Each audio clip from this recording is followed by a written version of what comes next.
ರಾಷ್ಟ್ರೀಯ pulse polio ದಿನ ಹಿನ್ನೆಲೆ ನರಸೀಪುರದಲ್ಲಿ ನ್ಯಾಯಾಧೀಶರು ಪಲ್ಸ್ ಪೋಲಿಯೋ ಲಸಿಕೆ ಹಾಕಿದರು. ನರಸೀಪುರ ನ್ಯಾಯಾಲಯ ನ್ಯಾಯಾಧೀಶರಾದ ಹನುಮಂತು ಜಿಎಚ್ ರವರು ಪಟ್ಟಣದ ಸಾರ್ವಜನಿಕ ಆಸ್ಪತ್ರೆಯಲ್ಲಿ ನಡೆದ ಕಾರ್ಯಕ್ರಮದಲ್ಲಿ ಮಕ್ಕಳಿಗೆ ಪಲ್ಸ್ ಪೋಲಿಯೋ ಹಾಕಿಸಲು ಕರೆ ನೀಡಿದರು.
ಇಂದು ವಿಶೇಷ ದಿನ.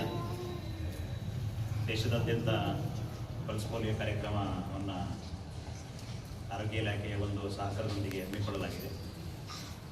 ಈ ಒಂದು ಕಾರ್ಯಕ್ರಮಕ್ಕೆ ನಮ್ಮನ್ನು ಒಂದು ಹೆಚ್ಚಿನ ಸಂಖ್ಯೆಯಲ್ಲಿ ಆಗಮಿಸಿದ ಎಲ್ಲ ಪತ್ರಿಕಾ ಮಾಧ್ಯಮ ಮಿತ್ರರೇ, ಸಾರ್ವಜನಿಕರೇ ಮತ್ತು ಎಲ್ಲ ಮುಖಂಡರು, ನಮಗೆಲ್ಲ ಗೊತ್ತಿದೆ,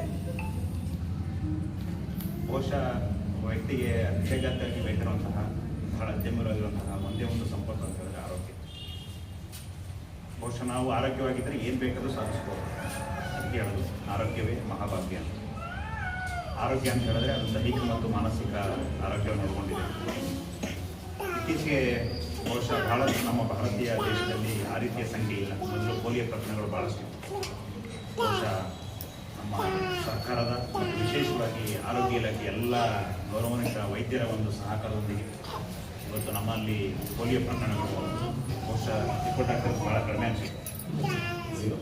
ಇಲ್ಲ, ಜೀರೋ. ಅದು ನಿಜವಾಗ್ಲೂ ಕೂಡ ನಮ್ಮ ದೇಶದ ಒಂದು ಹೆಮ್ಮೆ.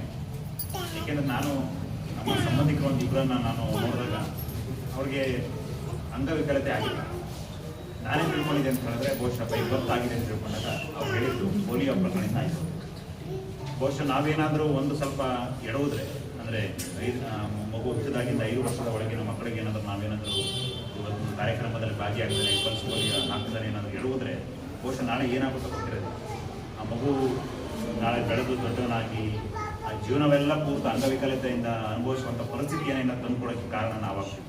ಹಾಗಾಗಿ ನಾವೆಲ್ಲರೂ ಕೂಡ ಒಂದು ಮನವಿ ಅಂತ ಹೇಳಿದ್ರೆ ಎಲ್ಲ ನಾಗರಿಕರಿಗೆ, ನಿಮ್ಮ ಮಕ್ಕಳನ್ನು ಇವತ್ತೇನು ಆರೋಗ್ಯ ಇಲಾಖೆಯಿಂದ ಒಂದು ಬಹಳ ವ್ಯವಸ್ಥಿತ ಕಾರ್ಯಕ್ರಮವನ್ನು ಮಾಡಿದ್ದಾರೆ, ಅದಕ್ಕೆ ಭಾಗಿಯಾಗಿ.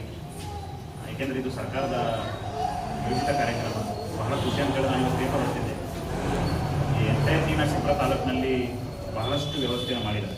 ಎಲ್ಲ ಕಡೆ ಒಂದು ಕಾರ್ಯಕ್ರಮ ಆಗ್ತದೆ, ಒಂದು ಸಾಂಕೇತಿಕವಾಗಿ ಈ ಒಂದು ಉದ್ಘಾಟನೆ ಆಗ್ತದೆ. ಹಾಗಾಗಿ ಒಂದು ಮುಂದಿನ ಪ್ರಜೆಗಳನ್ನು ನಾವು ಇವತ್ತಿನ ಮಕ್ಕಳನ್ನು ಮುಂದಿನ ಪ್ರಜೆಗಳಾಗಿ ಮಾಡಬೇಕಾದ್ರೆ ಆರೋಗ್ಯ ಬಹಳ ಅಗತ್ಯ. ಹಾಗಾಗಿ ಅದರಲ್ಲಿ ಆರೋಗ್ಯ ಅಂತ ಹೇಳಿದ್ರೆ ಪ್ರಾರಂಭದಲ್ಲಿ ನಾವೇನು ಮಕ್ಕಳಿಗೆ ಕೊಡ್ತೀವಿ ಪೌಷ್ಟಿಕಾಂಶ ಆಹಾರವನ್ನು ಒಳಗೊಂಡಂತೆ ಈ ರೀತಿ ಕಾರ್ಯಕ್ರಮಗಳನ್ನು ಮಾಡ್ತೀವಿ, ಒಂದು ಲಸಿಕೆಯನ್ನು ಹಾಕುವಂಥ ಕಾರ್ಯಕ್ರಮ ಏನು ಮಾಡ್ತೀವಿ ಅದನ್ನು ನಾವೆಲ್ಲರೂ ಕೂಡ ಮಾಡ್ತಾ ಹೋದರೆ ಬಹುಶಃ ಮುಂದೆ ಮಕ್ಕಳನ್ನು ನಾವು ನಮ್ಮ ದೇಶದ ಒಂದು ಭವ್ಯ ಪ್ರಜೆಗಳಾಗಿ ಮಾಡ್ಬೋದು ಅಂತ ನಾನು ಹೇಳ್ತಾ